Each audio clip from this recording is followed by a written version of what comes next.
사귀던 여자 친구분이 있었어요. 근데 한 5년 정도 사귀었는데 이제 부모 서로 알고 결혼을 이제 생각하고 너무 이제 저 앞에는 이제 찬란한 미래만 있겠구나라고 생각을 했었는데 그게 좀 안 됐던 사건이 벌어졌습니다. 네.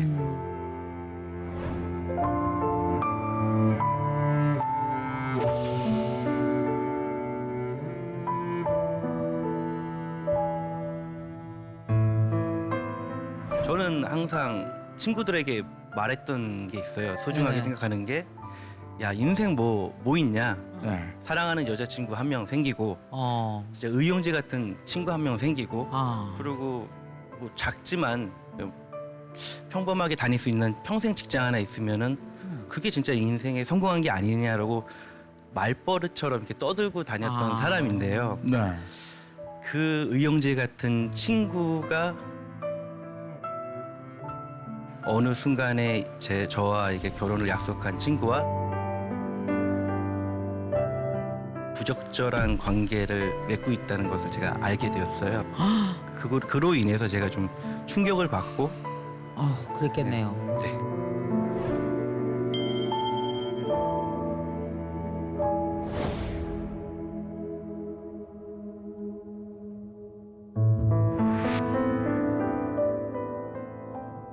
그러면 그 황당하고 화가 난 심정으로 그 둘에게 물었을 텐데 너희 이게 사실이냐 뭐 확인하고 싶었을 거 아닙니까? 그럼 그때 뭐라 그럽니까 그 두 사람? 얼마나 용기가 없으면은 그런 것도 못했어요? 못하고 아이고. 그냥 가만히 지켜보고 있었습니다. 그러다가 이제 어느 날 사건이 터졌냐면은 네네.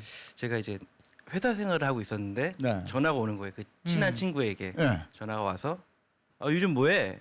나와서 술이나 먹자. 어. 아무렇지도 않게 어머나. 딱 말을 하는 순간 이거는 정말 못 참겠더라고요. 그 얘기가 욱해서 네. 나 알아.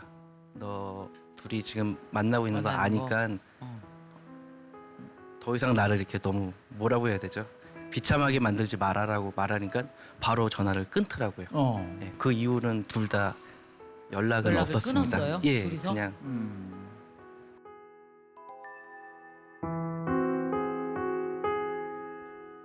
그 사건으로 인해서 뭔가 좀 세상 사람들의 눈이 이렇게 마지못했던 이 친구와 가장 소중했던 연인이 나의 뒤통수를 칠 정도면은 이 세상 사람들 아무도 나에게 진실을 말하지 않는 거라고 저는 그때부터 뭔가 좀 마음의 벽을 만들었던 것 같습니다.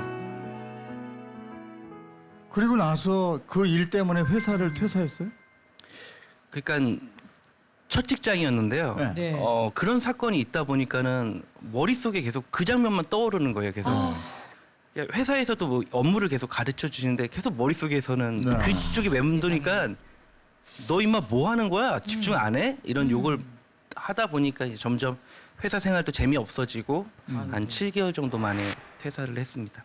그러면 그렇게 퇴사하고 나서 집에서 방에서 생활하는 은둔형 스스로 외톨이 이렇게 돼버린 거예요?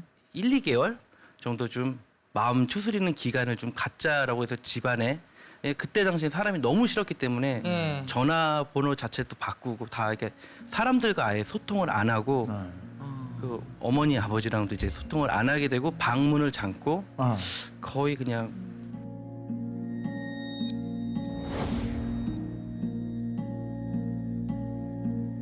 이 세월이 한두 달로 끝난 게 아니고 저희가 이 사연을 읽어 보니까 한 10년 가까이 일했다고 그러는데 세상에 10년. 아니 그러면 부모님도 그렇고 주변 사람들하고 많이 걱정했을 텐데요. 한 번도 밖에 나가지 않았다는 거예요? 그렇진 않죠? 아니요 한 번도 밖에 안 나갔고요. 아유, 그때 당시에는 그래요? 방 안에 있는 생활은 계속 12년간 해왔습니다. 아니 정말 철저하게 은둔형 외톨이의 생활을 스스로 해버린 건데 김승현 씨 이 상황이 이해가 갑니까? 충분히 이해가 갑니다.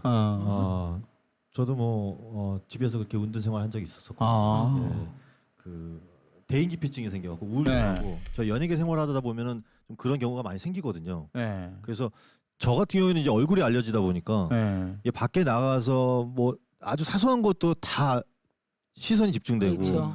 뒤에 가서 꼭 안 들리게 얘기하면 다행인데 그래요? 꼭 들리게 얘기를 하더라고요. 그래서 그런 얘기들을 듣기가 싫어서 그냥 집에만 처박혀 있고 그런 일들이 아이고. 있었었거든요. 근데 네. 처음에는 그래도 쾌활한 성격이었던 사람이 10년 동안 은둔 생활을 했다. 그 10년 동안 누군가가 막 그립고 사람을 만나고 싶고 이런 생각이 안 들었던가요?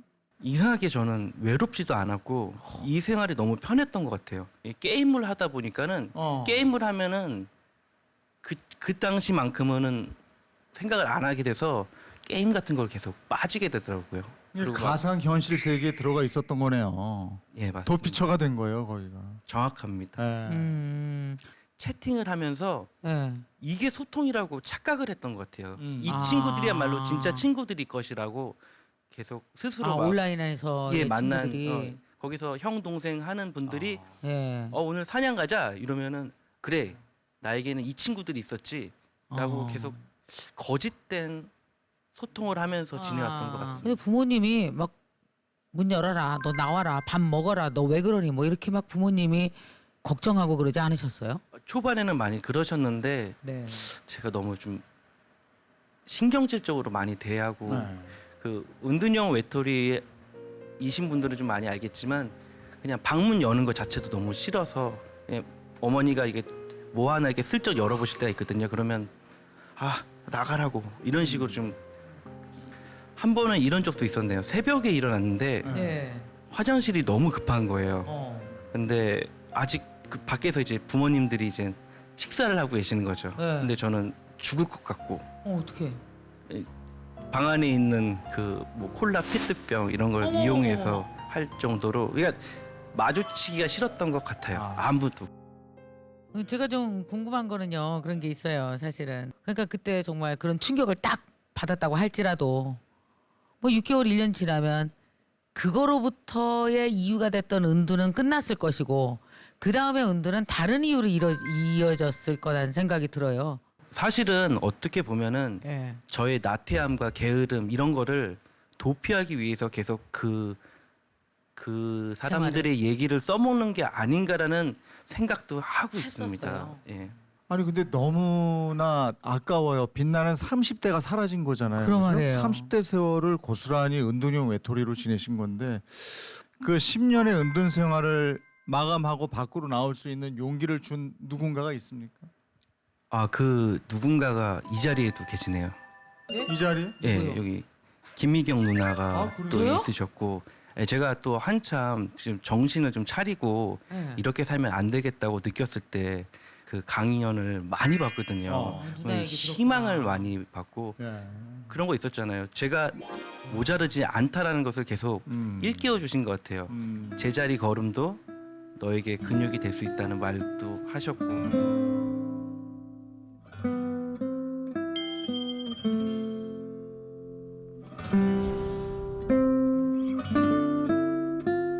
그런 강연 같은 걸 많이 듣고 나니까 직접 이제 가서 찾아보고 싶더라고요. 그런 강연장을.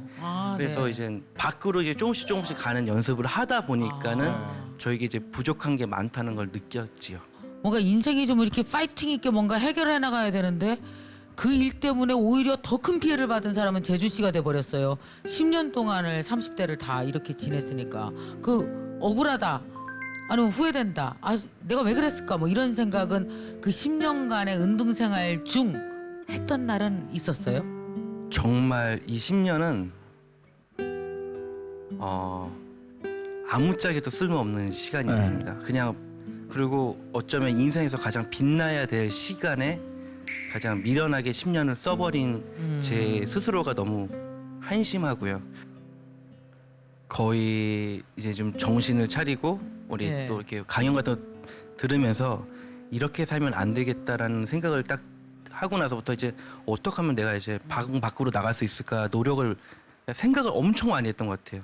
어떻게 내가 할 수 있는 가장 작은 건 뭘까부터 생각하면서 그때부터 좀 머리가 좀 아파오기 시작하고 그때가 좀 뭔가 좀 알에서 좀 깨어나는 그런 시기였던 것 같은데 그래서 스스로 어떤 변화의 노력을 했습니까? 저 자신부터 좀 변해봐야 되겠다 싶어서 제일 먼저 했던 거는 다이어트였어요. 그래서 25kg 정도 뺐고 또 피부가 너무 안 좋았기 때문에 제가 여러 가지 질환이 있더라고요. 막 그러다 보니까 이제 피부과 치료도 하게 됐고 어떻게 하면 말을 좀 잘할 수 있을까 싶어가지고 이제 스피치 학원에도 한 1년 등록해서 지금 이 정도까지 얘기할 수 있는 용기가 지금 생긴 것 같아요.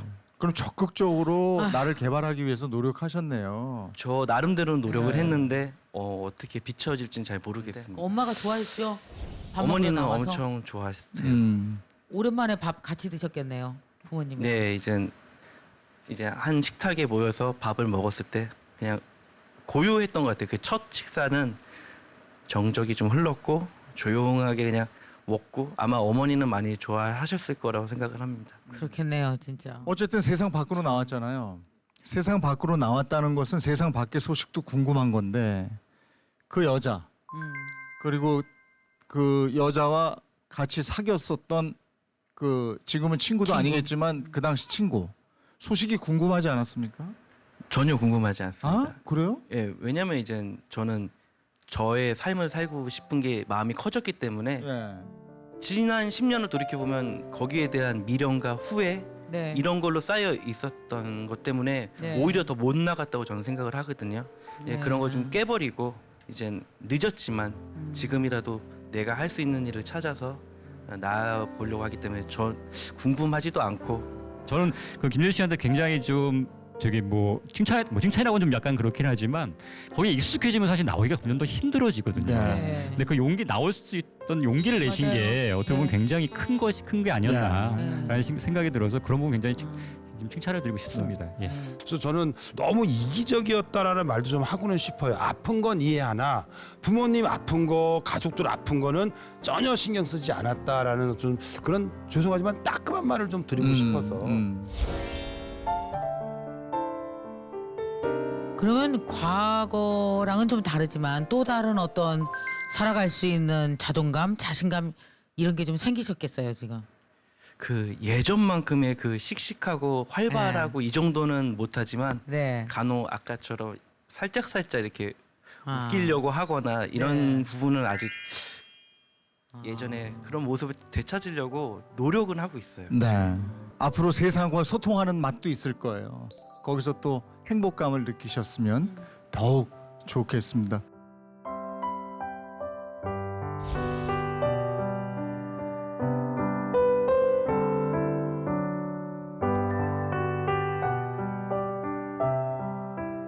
저는 지금 40대입니다. 40대 1, 2년은 사실 별 시간이 아니에요.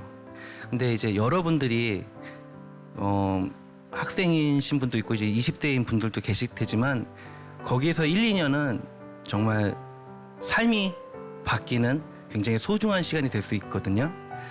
그 시간을 저처럼 이렇게 험하게 쓰지 마시고 용기가 좀 난다 싶으시면은 안 해보셨던 것을 행동으로 옮기시는 그런 분들이 좀 되셨으면 좋겠습니다.